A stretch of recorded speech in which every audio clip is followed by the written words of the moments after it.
Hello students, welcome back to study live with Raunak. तो आपके 28 अक्टूबर की सेकेंड शिफ्ट भी समाप्त हो चुकी है। तो चलिए देखेंगे एग्ज़ाम की आंसर की मिलाएंगे आप। मेरे पास जो सेट है मैं उस हिसाब से आपको बताऊंगी और आपके पास जो सेट होगा आप उस हिसाब से अपना ऑप्शन और आंसर मिलाइएगा, ठीक है। तो आज का जो पहला सेकेंड शिफ्ट का पहला क्वेश्चन था वो ये गद्यांश आया था पहला हिंदी का। तो सबसे पहले मैं ये कहना चाहूँगी, जब भी आप गद्यांश सॉल्व करते हैं तो सबसे पहले आप गद्यांश को पढ़ लिया कीजिए, उसके बाद क्वेश्चंस पढ़ा कीजिए, ठीक है। इससे आसानी रहती है क्योंकि बार बार फिर आपको पढ़ना नहीं पड़ता। तो पहला प्रश्न था, गद्यांश में कायर किसको माना गया है? जो अपेक्षित परिश्रम से डरकर भाग्य का आश्रय ले, जो युद्ध में शत्रु को पीठ दिखाकर भाग जाएं, जो पड़ोसी की ललकारनी पे घर के अंदर छिप जाएं, या जो मेहनत करने से पीछे ना हटे। तो गद्यांश में कायर ऑप्शन नंबर ए आपका राइट हो जाएगा। जो अपेक्षित परिश्रम से डर के भाग्य का आश्रय ले, कायर तो उन्हीं को माना जाएगा, ठीक है, जो अपेक्षित परिश्रम से डरकर भाग्य का आश्रय लें। अगला प्रश्न है आपका, भाग्य को कौन लोग दोष देते हैं? तो ये था इसका ऑप्शन, जो प्रयत्न के अभाव में फल ना मिलने के कारण बचाव का बहाना खोजते हैं, जो परिश्रमशील होते हैं और सफल हो जाते हैं, जो किसी भी परिस्थिति का सामना करने के लिए तैयार रहते हैं, या जिनको पहले से पता होता है कि उन्होंने मेहनत नहीं की है और वे सफल होने वाले नहीं हैं।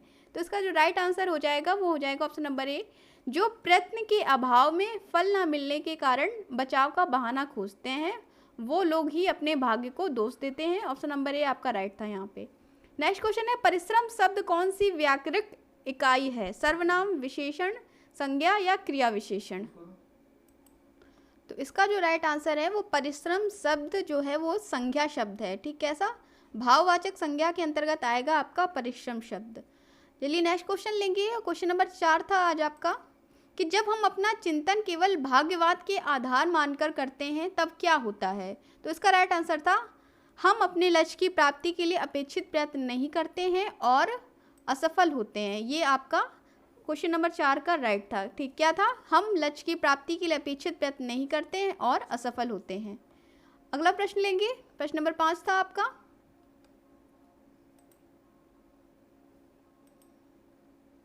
जीवन में भाग्य का फल किसको मिलता है? जो भाग्य की अकेली चाबी से सफलता के ताले खोलने का प्रयास करते हैं। इसका ये नहीं होगा, इसका जो राइट आंसर है वो होगा ऑप्शन नंबर 3, जो परिश्रम की चाबी के साथ भाग्य की चाबी मिलाकर सफलता का ताला खोलने का प्रयास करते हैं। ये ऑप्शन नंबर सी आपका राइट हो जाएगा। नेक्स्ट क्वेश्चन लेंगे। नेक्स्ट क्वेश्चन है, यहाँ से आपके मैथ के स्टार्ट हो रहे हैं। ये आपका ग्राफ दिया गया है, ग्राफ से आपके 6 से लेके क्वेश्चन 10 तक हैं क्वेश्चन। तो प्रश्न है आपका, स्नेहा कैलाश से दोगुनी कुशल है और वे दोनों मिलाकर उतना ही काम करते हैं जितने समय में चमन और अक्षय मिलकर काम करते हैं। कैलाश व्यक्तिगत रूप से कार्य को कितने दिनों में पूरा कर सकता है? तो इसका राइट आंसर हो जाएगा ऑप्शन नंबर डी, 20 दिन, ठीक है। ऑप्शन नंबर डी आपका राइट है, 20 दिन राइट है। अगला प्रश्न है आपका, अगला प्रश्न है प्रश्न नंबर 7, यदि वे एक साथ कार्य करें तो कार्य को पूरा करने में कुल कितना समय लगेगा? ये आपसे पूछा जा रहा है। तो इसका जो राइट आंसर है ऑप्शन नंबर सी है, बिल्कुल सही है, 80/29 दिन। कितना? ऑप्शन नंबर सी जो आपको नज़र आ रहा है सही है, 80/29 दिन यहाँ आपका ये राइट आंसर है। अगला प्रश्न लेंगे, प्रश्न नंबर 8 है आपका, निम्नलिखित में कौन सा समूह कार्य को पूरा करने में न्यूनतम समय लेता है? तो इसका भी राइट आंसर सही है, ऑप्शन नंबर ए, चमन और रमेश, ठीक है। ऑप्शन नंबर ए आपका राइट है, चमन और रमेश का जो समूह है वो न्यूनतम कार्य को पूरा करने में न्यूनतम समय लेता है, ठीक है। अगला प्रश्न है आपका, प्रश्न नंबर 9 पे चलते हैं। 5 दिनों तक काम करने के बाद राकेश से अक्षर जुड़ जाता है। यदि वे शेष कार्य को 5 और दिनों में पूरा करते हैं तो अक्षय केवल कितने दिनों में कार्य को पूरा कर सकता है? ये आपसे पूछा था। तो इसका जो राइट आंसर था वो था 10 दिन। ऑप्शन नंबर ए आपका राइट हो जाएगा, 10 दिन आपका राइट है। अगला प्रश्न था, चमन और अक्षय ने संयुक्त रूप से काम शुरू किया, कुछ दिन बाद मिहिर भी उनके साथ शामिल हो गया और इस तरह उन सभी ने 5 दिनों में पूरा काम कर लिया। इन सभी को कुल मिलाकर 3000 भुगतान किया गया। उसमें से मिहिर का हिस्सा आपसे पूछा जा रहा है। तो मिहिर का हिस्सा जो था वो था आपका ऑप्शन नंबर डी, 750 रुपये, ठीक है। मिहिर का हिस्सा कितना है? 750 रुपये आपका मेहर का हिस्सा यहाँ पर बन रहा था। अगला प्रश्न है, यहाँ भी आपका ये ग्राफ है, 11 से 15 प्रश्न हैं मैथ के, ये ग्राफ वाले हैं। तो क्या प्रश्न था, यदि वर्ष 2018 और 2021 में नौकरी करने वाले कुल व्यक्तियों का अनुपात 3.5 और 2021 में खाड़ी में कुल भारतीय 4400 हैं, तो वर्ष 2018 में खाड़ी में नेपाल के कुल लोगों का पता लगाएं। ये आपसे पूछा जा रहा था। तो यहाँ भी आपका राइट आंसर हो जाएगा 1680। ऑप्शन नंबर डी आपका राइट है। 1680 लोग जो हैं वो नेपाल के हैं। अगला प्रश्न है आपका प्रश्न नंबर 12 पे चलेंगे कि यदि वर्ष 2018 में अफगानिस्तान के कुल लोगों की संख्या 2340 और वर्ष 2018-19 में अफगानिस्तान के लोगों का अनुपात 45:88 है, तो वर्ष 2018 और 19 में मिलाकर खाड़ी में व्यक्तियों की कुल संख्या आपको बतानी थी। तो यहाँ आपका राइट आंसर था 20,800। ठीक है, खाड़ी में कुल व्यक्तियों की संख्या जो थी वो ऑप्शन नंबर ए है आपका 20,800 राइट थी। अगला प्रश्न था, यदि 2018 से 22 तक के सभी दिए गए वर्षों में कुल व्यक्तियों का अनुपात 2:3:3:4:5 है, तो 2018 से 2022 तक सभी दिए गए वर्षों में खाड़ी में कुल भारतीय अनुपात ज्ञात करें। तो ये अनुपात था आपका ऑप्शन नंबर सी 23:27:21:22:20 आपका राइट आंसर है। ऑप्शन नंबर सी यहाँ पर आपका राइट था। ठीक है, चलिए आगे बढ़ेंगे, नेक्स्ट क्वेश्चन लेंगे। क्वेश्चन नंबर 14 है आपका, यदि वर्ष 2019 में खाड़ी में कुल भारतीयों की संख्या वर्ष 2022 में खाड़ी में अफगानिस्तान के कुल लोगों के बराबर है, तो संबंधित वर्षों में खाड़ी में नेपाल लोगों का अनुपात आपको बताना था। तो यहाँ आपका राइट आंसर था ऑप्शन नंबर बी 1.5। ठीक है, 1.5 नेपाल लोगों का अनुपात था। अगला प्रश्न था आपका, यदि 2020 में कुल व्यक्ति 2021 में कुल नेपाल लोगों के 3 गुना हैं और वर्ष 2020 में कुल भारतीय 5,775 हैं, तो ज्ञात करें कि वर्ष 2020 में कुल भारतीय वर्ष 2021 में कुल नेपाल लोगों से कितने प्रतिशत अधिक हैं। ठीक है, तो इसका जो राइट आंसर था वो था आपका ऑप्शन नंबर डी 5%। ठीक है, कितना आंसर था, 5% था। आप लोग अपने सेट के अकॉर्डिंग कुछ ऑप्शन मिलाइएगा। यहाँ पर जो मेरे पास सेट है मैं उसके अकॉर्डिंग आपको आंसर बता रही हूँ। अगला प्रश्न था आपका प्रश्न नंबर 16 से 20 है। ये आपकी टेबल स्टार्ट होगी यहाँ से। डेटा का ध्यानपूर्वक अध्ययन करके नीचे दिए गए प्रश्नों का उत्तर यहाँ से आपको देना था। तो प्रश्न नंबर 16 था, यदि अंगूठी का लागत मूल्य शर्ट के लागत मूल्य से 30% अधिक है और दुकानदार 35% का डिस्काउंट देके 25% अर्जित करना चाहता है, तो अंकित मूल्य आपसे पूछा जा रहा है कि अंकित मूल्य कितना होगा। तो यहाँ आपका राइट आंसर था ऑप्शन नंबर सी, अंकित मूल्य होगा आपका 800 रुपये। कितना बन रहा है अंकित मूल्य, 800 रुपये आपका राइट था। अगला प्रश्न था, दुकानदार ने एक ग्राहक को 2 शर्ट, 3 चश्मे, 2 पैंट और 1 किताब बेची, उसका अनुमानित औसत लाभ क्या है। तो इसका राइट आंसर था ऑप्शन नंबर डी 47.75। कितना लाभ हुआ रहा उसे अनुमानित, 47.75। यहाँ आपका ऑप्शन नंबर डी राइट था। नेक्स्ट क्वेश्चन था आपका, स्नेहा ने 1 शर्ट और 2 बैग और 1 पैंट खरीदा। दुकानदार ने अंकित मूल्य का 5% अतिरिक्त छूट दी। दुकानदार का अनुमानित कुल लाभ आपको बताना था। तो दुकानदार का जो अनुमानित कुल लाभ था वो था ऑप्शन नंबर सी 65.9। ठीक है, कितना था, 65.9 आपका दुकानदार का अनुमानित लाभ था। अगला प्रश्न लेंगे, प्रश्न नंबर 19 था, चश्मे के अंकित मूल्य पुस्तक के अंकित मूल्य से लगभग कितना प्रतिशत अधिक है, ये आपसे पूछा जा रहा था। तो इसका राइट आंसर है ऑप्शन नंबर बी 56.59%। ठीक है, कितना, 56.59% चश्मे का अंकित मूल्य पुस्तक के अंकित मूल्य से अधिक था। अगला प्रश्न पे चलेंगे और नेक्स्ट क्वेश्चन था आपका क्वेश्चन नंबर 20, दुकानदार द्वारा बेचे गए चश्मे और किताब पर छूट प्रतिशत का अनुपात आपसे पूछा जा रहा है। तो ये अनुपात था आपका 91.57%। ठीक है, ऑप्शन नंबर ए यहाँ आपका राइट था, 91.57% यहाँ आपका राइट आंसर है। नेक्स्ट है, ये भी आपका चार्ट है तालिका, इससे प्रश्न आए हैं। प्रश्न नंबर 21 से 25 है आपका। प्रश्न नंबर 21 पढ़ेंगे हम, कि किस वर्ष के उत्पाद Q का लाभ, 2 टेबल दी गई है, इन दोनों को ये पढ़ के आपको आंसर देने थे। किस वर्ष में उत्पाद Q का लाभ सबसे अधिक है? यदि इसकी बिक्री हर साल कुल बिक्री का 20% है तो आपको आंसर बताना था। तो इसका राइट आंसर था ऑप्शन नंबर बी 2020 से 21। ठीक है, क्या था? ऑप्शन नंबर बी 2020 से 21 आपका यहाँ पर राइट आंसर है। आगे बढ़ेंगे, अगला प्रश्न लेंगे क्वेश्चन नंबर 22 कि 2021-22 में कंपनी की बिक्री जो है वो 30% घट गई। 2021-22 के लिए कुल विज्ञापन खर्च उसी दर से बढ़े जिस दर से 2019-20 से 2020-21 तक के कुल विज्ञापन खर्च बढ़े थे। 2021-22 के लिए अनुमानित लाभ आपको बताना है। तो 2019-20 का जो अनुमानित लाभ की बात करें तो ये ऑप्शन नंबर डी यहाँ आपका राइट है। 212.225 करोड़ का अनुमानित लाभ है 2020-21 में। ठीक है, अगला प्रश्न लेंगे और अगला प्रश्न है आपका, यदि वर्ष 2016-17 में सभी उत्पादों के लिए विज्ञापन व्यय आधा हो जाता है और 2020-21 में दोगुना हो जाता है और अन्य वर्षों के लिए यह समान रहता है तो किस वर्ष दौरान लाभ सबसे अधिक होगा? तो ये होगा आपका 2019 से 20। ऑप्शन नंबर ए आपका राइट है, 2019-20 यहाँ आपका राइट आंसर था। आप लोग मिलाइएगा और कमेंट में अपना स्कोर ज़रूर करिएगा कि आपका स्कोर जो है वो कितना हो रहा है। क्वेश्चन नंबर 24 था, दिए गए वर्षों में उत्पाद एस का विज्ञापन व्यय पी और आर के मिलाकर विज्ञापन व्यय के प्रतिशत के रूप में किस वर्ष सबसे कम है? ये आपसे पूछा जा रहा था।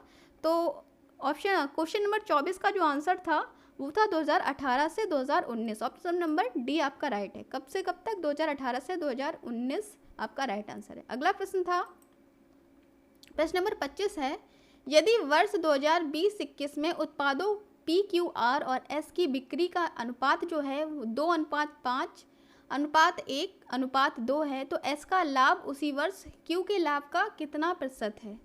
तो यहाँ पे जो राइट आंसर था 38.33। ऑप्शन नंबर ए राइट है, 38.33% क्यू का लाभ प्रतिशत है। ठीक है, अब आगे बढ़ेंगे क्वेश्चन नंबर 26 पे। यहाँ से आपके जीएस के क्वेश्चन स्टार्ट हो रहे हैं कि कोलकाता स्थित फोर्ट विलियम कॉलेज का स्थापना वर्ष 1800 में किसके द्वारा की गई थी?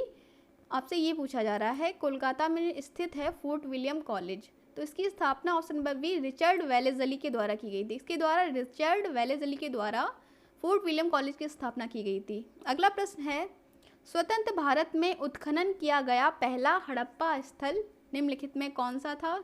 तो वो था आपका ऑप्शन नंबर डी रोपड़। ठीक है, कौन सा हड़प्पा स्थल था? रोपड़, स्वतंत्र भारत का जिसका पहले उत्खनन किया गया रोपड़ था वो।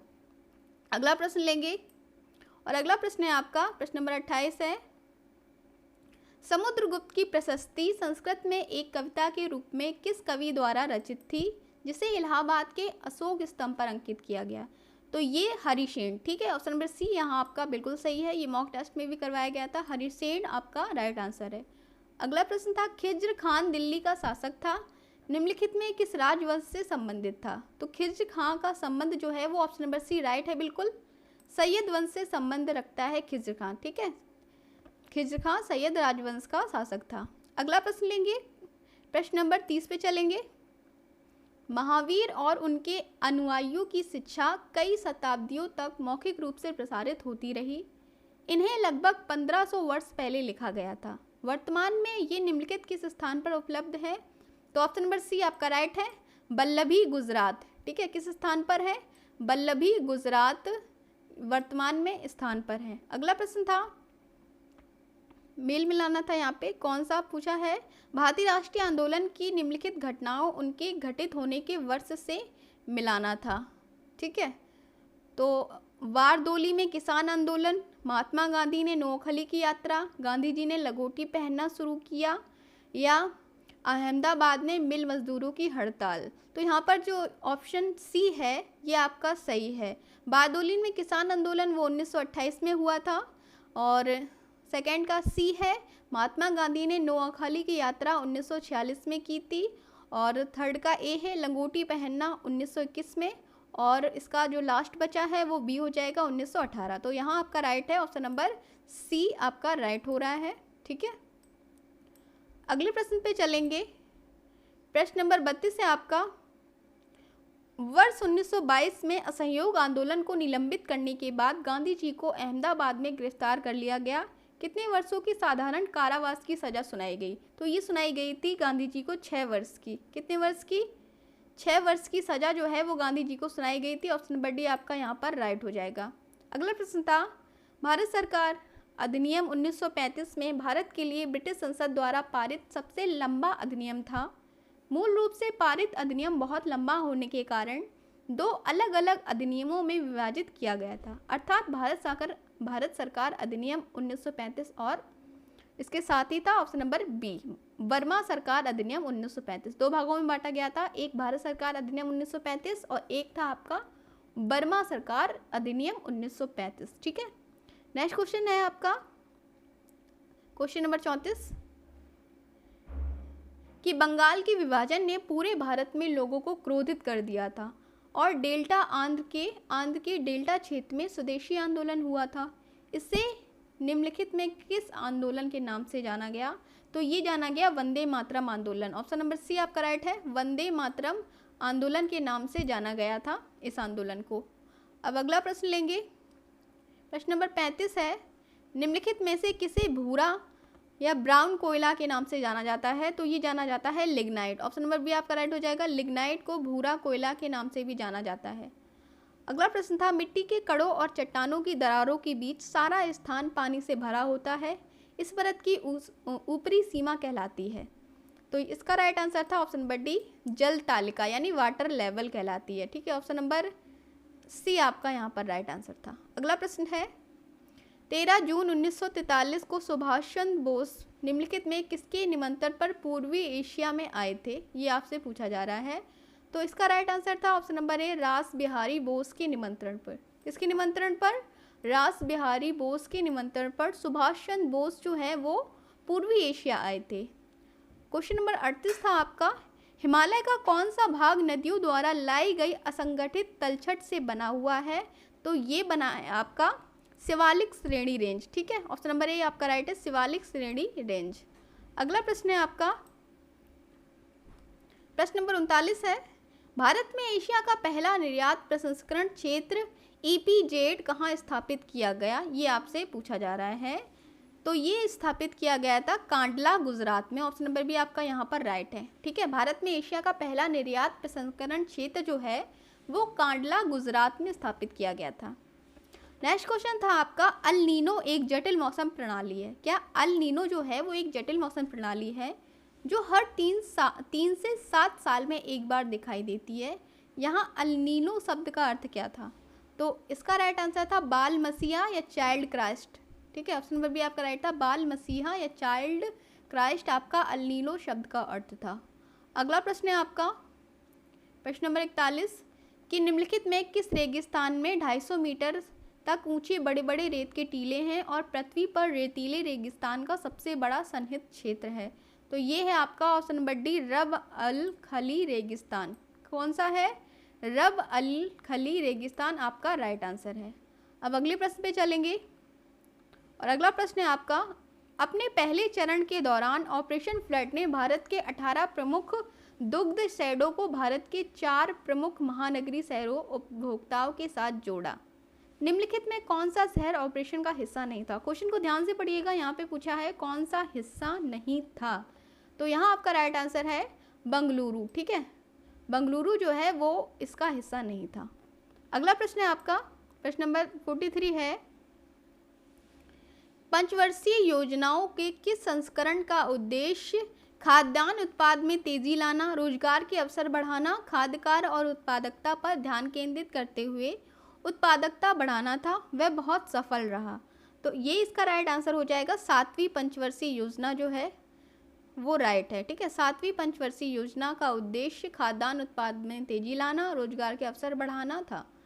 अगला प्रश्न था आपका, कौन भारतीय आर्थिक नियोजन के जनक थे? Doctor BR Ambedkar, Mahatma Gandhi, Visvesvaraya, doctor Norman Borlaug. तो इसका राइट आंसर था option number C doctor M Visvesvaraya. ठीक है, भारतीय आर्थिक नियोजन के जनक डॉक्टर M विश्वेश्वरैया थे। अगला प्रश्न है आपका, स्वतंत्र भारत के प्रमुख चुनाव आयुक्त कौन थे? तो ये थे आपके सुकुमार सेन। यहाँ आपका राइट आंसर है Sukumar Sen, option number B right है। स्वतंत्र भारत के प्रथम मुख्य चुनाव आयुक्त जो थे वो सुकुमार सेन थे। पहली शिफ्ट की अपेक्षा इसका पेपर फिर भी सरल है। अगर पहली शिफ्ट को हम 20 माने तो ये 19 है। अगला प्रश्न है आपका, समान पारिश्रमिक अधिनियम 1976 के किस अध्याय में पुरुष और महिला श्रमिकों को समान दरों पर पारिश्रमिक का भुगतान व अन्य मामले शामिल हैं? तो ये है आपका अध्याय द्वितीय, ठीक है, सेकंड अध्याय में शामिल है। ऑप्शन नंबर ए आपका राइट है।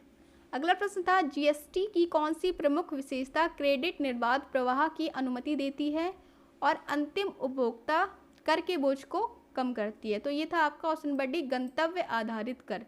क्या आंसर था इसका राइट? ऑप्शन नंबर डी था गंतव्य आधारित कर। चलिए नेक्स्ट क्वेश्चन लेंगे। निम्नलिखित में किस मामले पर अकेले केंद्रीय विधानमंडल के पास कानून बनाने की शक्ति है जिसे अवशिष्ट शक्तियों के रूप में जाना जाता है? तो इसका जो राइट आंसर था वो था साइबर कानून, ठीक है, ऑप्शन नंबर सी आपका राइट था, साइबर कानून। नेक्स्ट क्वेश्चन पे चलेंगे।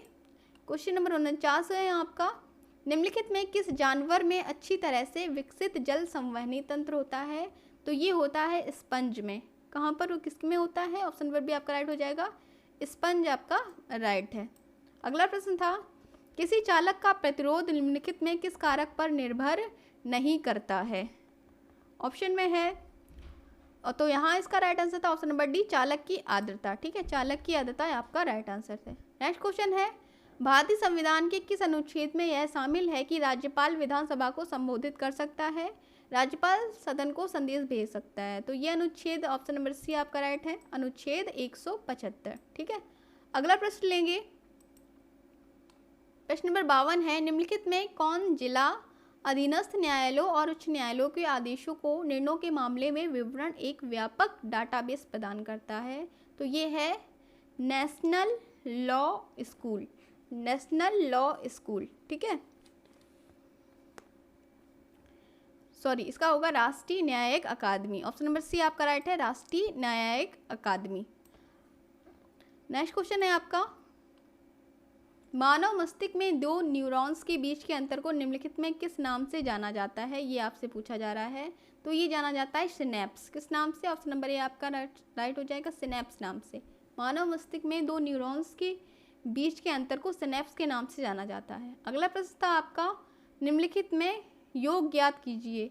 तो इसका जो राइट आंसर था, इसका राइट आंसर था आपका, मैं डायरेक्ट बोल दे रही हूँ, ऑप्शन नंबर ए इसका राइट आंसर था। नेक्स्ट क्वेश्चन था आपका, x के किस मान के लिए कथन x/21 into x/189 is equal 1 सही है? तो इसका जो राइट आंसर था वो था 63। ऑप्शन नंबर सी आपका बिल्कुल राइट है, 63 इसका राइट आंसर था, ठीक है। अगला प्रश्न था, कच्चे आमों में निम्नलिखित में कौन सा अम्ल पाया जाता है? सॉरी ये रह गया 56, इसका था 288, ठीक है, 288 इसका राइट आंसर था। नेक्स्ट क्वेश्चन था, कच्चे आमों में कौन सा अम्ल पाया जाता है? तो ये पाया जाता है टार्टरिक एसिड, टार्टरिक अम्ल पाया जाता है। ऑप्शन नंबर सी आपका राइट है, ठीक है। अगला प्रश्न लेंगे, और अगला प्रश्न है आपका, निम्नलिखित में किस उपकरण का उपयोग भूमिगत जल दबाव को मापने और जल गुणवत्ता परीक्षण के लिए पानी का नमूना लेने के लिए किया जाता है? तो इसका राइट आंसर था पोजोमीटर, ठीक है, piezometer, sorry option number A आप बी आपका राइट था, पीजोमीटर यहाँ आपका राइट आंसर है। अगला प्रश्न था,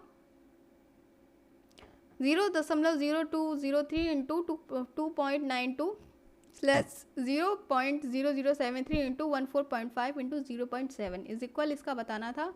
तो इसका राइट आंसर था 0.8, ठीक है, 0.8 आपका राइट आंसर था। अगला प्रश्न था, गीता की राय में उसका वजन 55 kg है, अधिक है, 62 kg से कम है। गीता की माँ गीता से सहमत नहीं है, वह सोचती है गीता का वजन 50 kg है, अधिक है, लेकिन 60 kg से कम है। उसके भाई का मानना है उनका वजन 58 kg ज़्यादा नहीं हो सकता।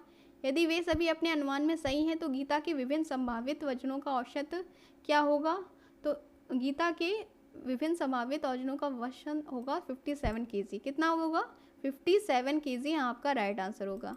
अगला प्रश्न है, निम्नलिखित में किस विकल्प में वाक्यांश के लिए एक शब्द सही नहीं है? यहाँ से आपका हिंदी स्टार्ट हो गया है।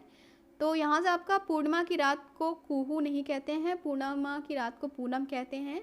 ठीक है, ये ऑप्शन नंबर बी आपका राइट है। ये शब्द जो है वो सही नहीं है, नहीं पे ध्यान दीजिएगा, ये सही नहीं है। अगला प्रश्न था हाथ को हाथ ना सूझना, मुहावरे का अर्थ। तो इसका राइट आंसर था बहुत घना अंधेरा होना, बहुत घना अंधेरा होना, हाथ को हाथ ना सूझना। अगला प्रश्न था पितृइच्छा के योग से कौन सा शब्द बनेगा। तो ये बनेगा आपका पितृ इच्छा, पितृ इच्छा हो जाएगा ना, ऑप्शन नंबर डी आपका राइट है, यहाँ पे छोटी की मात्रा लग जाएगी। अगला प्रश्न था निम्न में किस विकल्प में सभी शब्द तरंगिणी शब्द के पर्यायवाची हैं, ये आपसे पूछा जा रहा है। तो इसका राइट आंसर था सरिता तटनी निम्नगा, ठीक है, तरनी मतलब नाव के पर्यायवाची आपसे पूछा है, तो ऑप्शन नंबर सी आपका राइट है, सरिता तटनी निम्नगा आपका राइट आंसर था। अगला प्रश्न था निम्नलिखित में से रचनाकार उनकी रचना के अनुसार कौन सा युग्म गलत है। तो यहाँ आपका जो जयशंकर प्रसाद की लोकायतन दिख रही है ये आपका गलत है। लोकायतन जो है वो सुमित्रा नंदन पंत की है, जयशंकर प्रसाद की नहीं है। यहाँ से इंग्लिश के क्वेश्चन स्टार्ट हो रहे हैं।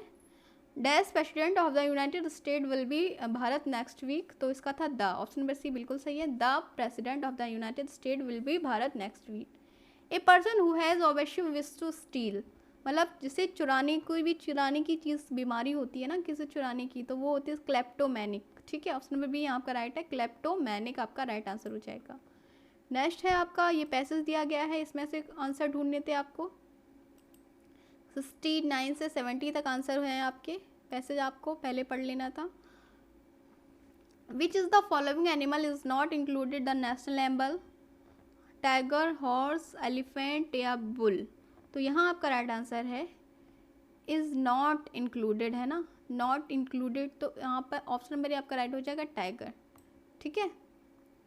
कौन नहीं है, टाइगर आपका इंक्लूड नहीं है।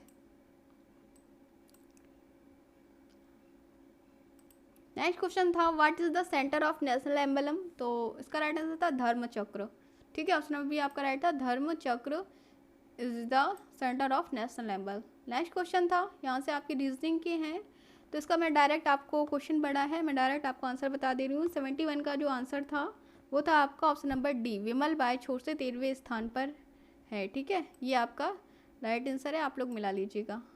नेक्स्ट क्वेश्चन था आपका 72, चेन्नई जयपुर से बड़ा है, सूरत कोलकाता से बड़ा है, रायपुर जयपुर जितना बड़ा नहीं है लेकिन सूरत से बड़ा है, कोलकाता सूरत जितना बड़ा नहीं है, सबसे छोटा है। तो इसका राइट आंसर हो जाएगा 72 का कोलकाता, ऑप्शन नंबर डी आपका राइट है, कोलकाता यहाँ आपका राइट है। अगला प्रश्न है 73 है, तो इसका राइट आंसर था 197/1/2, ऑप्शन नंबर बी आपका राइट है, 197 सही 1/2, ठीक है, ये आपका राइट आंसर था। इसमें से बेजोड़ को चुनना था, तो बेजोड़ था आपका 161, 207, 299 और 347, ऑप्शन नंबर ए आपका राइट था। अगला प्रश्न लेंगे और ये भी काफ़ी बड़ा था, मैं इसको आपको ऐसे ही बता दे रही हूँ। इसका 75 का बी जो है वो सही है, यदि कथन फर्स्ट का कारण है तो कथन इसका प्रभाव भी है, ऑप्शन नंबर बी आपका यहाँ पर राइट है, ठीक है। अब चलेंगे हम अगले प्रश्न पे। प्रश्न नंबर 76 है निम्नलिखित में किसने हाल ही में जनता को वास्तविक समय में बाढ़ का पूर्वानुमान प्रदान करने के लिए mobile application flood watch launch किया। तो ये option number D Khushwinder Singh Bohra के द्वारा लॉन्च किया, इसके द्वारा खुशविंदर सिंह बोहरा के द्वारा लॉन्च किया गया। नेक्स्ट क्वेश्चन था हाल ही में राष्ट्रपति द्रौपदी मुर्मू ने राजघाट के निकट निम्नलिखित में किस स्थान पर महात्मा गांधी की प्रतिमा का अनावरण किया। तो ये किया गया है गांधी दर्शन, ऑप्शन नंबर बी आपका राइट है, गांधी दर्शन। अगला प्रश्न था आपका भारतीय राष्ट्रीय भुगतान निगम ने किस स्थान पर global fintech fest 2023 UPI credit line का अनावरण किया है। तो ये था आपका ऑप्शन नंबर डी, मुंबई में अनावरण किया, कहाँ पर, मुंबई आपका यहाँ पर राइट आंसर था। अगला प्रश्न था हाल ही में अखिल भारतीय शिक्षा समागम का आयोजन भारत सरकार के निम्नलिखित में किस मंत्रालय द्वारा किया गया है।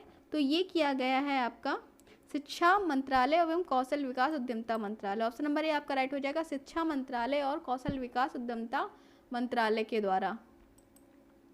अगला प्रश्न है आपका 80 पे हो गए हम लोग, पहुंच गए हैं। निम्नलिखित में किसे हाल ही में ललितपुर नेपाल में आयोजित काठमांडू कलिंग साहित्य महोत्सव में यशस्वी सम्मान प्राप्त हुआ है? तो ये प्राप्त हुआ है डॉक्टर माधव प्रसाद पोखरेल को। ठीक है, किसे प्राप्त हुआ है? डॉक्टर माधव प्रसाद पोखरेल को प्राप्त हुआ है सम्मान। अगला प्रश्न था, हाल ही में सीमा सड़क संगठन ने पूर्वी लद्दाख के करीब दुनिया की सबसे ऊंची मोटर वाहन चलाने योग्य सड़क का निर्माण शुरू किया है। निम्नलिखित में वर्तमान में विश्व की सबसे ऊंची मोटर वाहन चलाने योग्य सड़क कौन सी है? तो ये है आपकी उमलिंगा दर्रा। ऑप्शन नंबर ये आपका रहेगा उमलिंगला दर्रा जो है वो आपका राइट आंसर है। अगला प्रश्न है आपका, निम्नलिखित में किस संगठन ने हाल ही में एकलव्य एक अनुसंधान संबंध कार्यक्रम लॉन्च किया है? तो ये ऑप्शन नंबर बी राइट हो जाएगा, नेशनल लॉ यूनिवर्सिटी दिल्ली द्वारा। कहाँ पर? नेशनल लॉ यूनिवर्सिटी दिल्ली द्वारा ये कार्यक्रम को लॉन्च किया गया है। अगला प्रश्न है आपका प्रश्न नंबर 83, सऊदी अरब साम्राज्य ने निम्नलिखित में किस स्थान पर दक्षिण पूर्व एशिया में मैत्री और सहयोग की संधि TAC में शामिल होने के दस्तावेज पर हस्ताक्षर किए हैं? तो ये किया है option number C, Jakarta Indonesia. ठीक, किसने किए हैं? जकार्ता इंडोनेशिया ने शामिल होने के दस्तावेज पर हस्ताक्षर किया है। प्रश्न नंबर 84 है, उस दिन का नाम बताएं जो भारत में स्कूल कॉलेज छात्रों के बीच बचत की आदत को बढ़ावा देने के लिए 15 सितंबर को मनाया जाता है। तो ये आपको मनाया जाता है ऑप्शन नंबर डी, संचयिका दिवस। कौन सी? संचयिका दिवस मनाया जाता है। अगला प्रश्न है आपका, निम्नलिखित में कौन सा देश हाल ही में ब्रिक्स का नया सदस्य नहीं बना है? ध्यान से पढ़िएगा, नहीं बना है पूछा है, तो ये बना है, ये बना है, बट क्यूबा जो है वो आपका सदस्य नहीं बना। ऑप्शन नंबर सी आपका राइट हो जाएगा, क्यूबा आपका सदस्य नहीं बना है। अगला प्रश्न था, बैंक ऑफ इजराइल ने ICCR में शामिल हुआ है। ICC का पूर्ण रूप क्या है?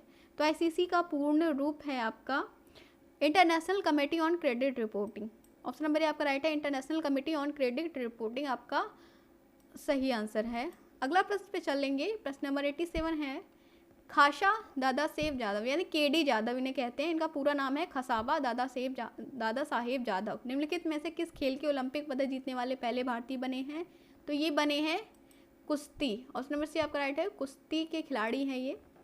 नेक्स्ट क्वेश्चन है, पेट्रोलियम निर्यातक देशों के संगठन OPEC की स्थापना सम्मेलन कहाँ हुआ था? तो ये हुआ था ऑप्शन नंबर ए, बगदाद में। कहाँ पर? बगदाद में। अगला प्रश्न है आपका, भारत के पहले नियोजित आधुनिक शहर की आधिकारिक भाषा कौन सी है? तो यहाँ पे अगर चंडीगढ़ की बात करें, भारत का पहला नियोजित आधुनिक शहर, तो चंडीगढ़ की बात करें तो चंडीगढ़ की आधिकारिक भाषा ऑप्शन नंबर ए अंग्रेजी है। ठीक है, कौन सी? अंग्रेजी है। लेकिन पहले यहाँ अगर जयपुर होता, जयपुर भी था, लेकिन अगर चंडीगढ़ की बात हो रही है तो यहाँ पे आधिकारिक भाषा चंडीगढ़ की अंग्रेजी है। अगला प्रश्न है आपका, निम्नलिखित में किसने राष्ट्रपति एकमात्र उदाहरण है जब राष्ट्रपति ने अपनी वीटो शक्ति का प्रयोग किया था? ठीक है, ये आपसे पूछा, निम्नलिखित में किससे संबंधित एकमात्र उदाहरण है जब भारत के राष्ट्रपति ने अपनी वीटो शक्ति का प्रयोग किया था? तो ये था आपका ज्ञानी जैल सिंह ने किया था, भारतीय डाक संशोधन विधेयक। ठीक है, भारतीय डाक संशोधन विधेयक ऑप्शन नंबर डी आपका राइट हो जाएगा। ठीक है, अगला प्रश्न लेंगे, ऋषि मुनि के अनुसार पुरानी पवित्र नदियों और ऋषि दृश्यवती के बीच का भूभाग किस नाम से? तो ये बुलाता है आपका ब्रह्मवत, आपका राइट आंसर हो जाएगा ऑप्शन नंबर ए, क्या? ब्रह्मवत। ठीक है, नेक्स्ट क्वेश्चन है, राष्ट्रीय समुद्र विज्ञान संस्थान NIO का मुख्यालय निम्नलिखित में किस स्थान पर है? कोची, केरल, डोनापोला। तो ये इसका राइट आंसर है option number D, Dona Paula, Goa. कहाँ पर है NIO का मुख्यालय? डोनापोला, गोवा में। अगला प्रश्न है आपका, निम्नलिखित में किस भारतीय स्वतंत्रता सेनानी ने हिंट्स फॉर सेल्फ कल्चरल नामक पुस्तक लिखी है? तो ये लिखी है लाला हरदयाल ने। किसके द्वारा लिखी गई है हिंट्स फॉर सेल्फ कल्चरल? तो ये लाला हरदयाल द्वारा लिखी गई है। नेक्स्ट क्वेश्चन है आपका, उस जल डमरू मध्य का नाम बताइए जो जावा सागर को हिंद महासागर से जोड़ता है? तो ये सुंडा जल डमरू मध्य। ठीक है, ऑप्शन नंबर सी आपका राइट है, सुंडा जल डमरू मध्य। नेक्स्ट क्वेश्चन पे चलेंगे,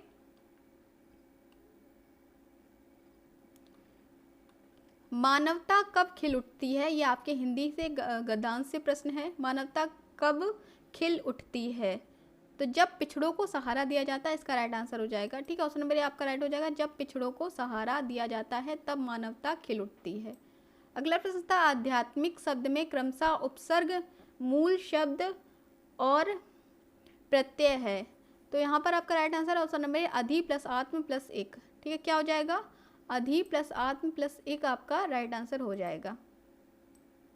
नेक्स्ट क्वेश्चन था, स्वामी विवेकानंद इस बात को समझते थे, अपने आचार विचार में अपने समय से बहुत आगे थे। वाक्य का प्रकार है, तो ये एक संयुक्त वाक्य है। कैसा वाक्य है?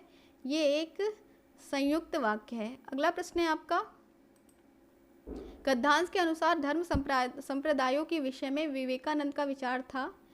तो इसका राइट आंसर है ऑप्शन नंबर बी, सभी धर्म समान है और धर्म संप्रदायों की अनेकता के रूप में जायज और स्वाभाविक है। ठीक है, ये मानना था गद्यांश के अनुसार विवेकानंद का।